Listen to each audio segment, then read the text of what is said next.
তার অভিযোগ ছিল যে তাকে আমি বুঝি নাই, কিন্তু সে কি দেখেনি তার ভালোবাসা পাওয়ার জন্য কতটা নিচে নেমে গিয়েছিলাম।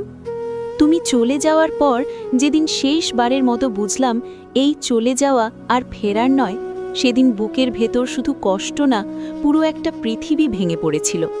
মনে হয়েছিল কেউ যেন বুকের মাঝখানে দাঁড়িয়ে একটার পর একটা স্বপ্ন ভেঙে ফেলছে, আর আমি শুধু তাকিয়ে দেখছি, কিছুই করতে পারছি না।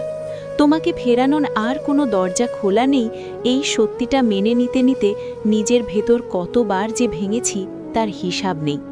বাইরে হাসি রাখলাম, ভেতরে কবর দিলাম হাজারটা কথা, হাজারটা বলা না হওয়া অনুভূতি।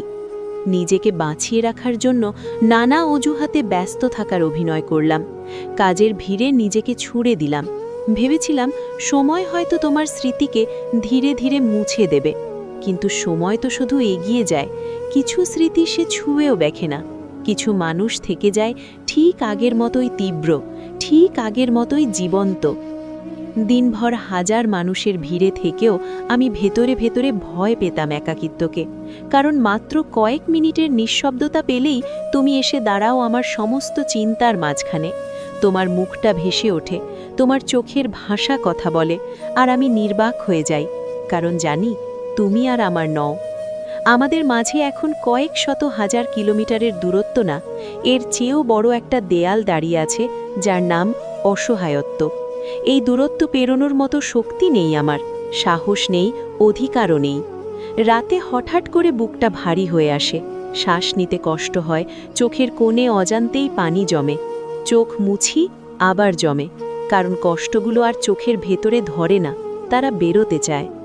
আমি অনেক চেষ্টা করেছি তোমাকে ভুলতে, নিজেকে বোঝাতে চেয়েছি সব শেষ, কিন্তু কিছু মানুষ ভুলে যাওয়ার জন্য আসে না, তারা থেকে যায় আজীবন শাস্তি হয়ে।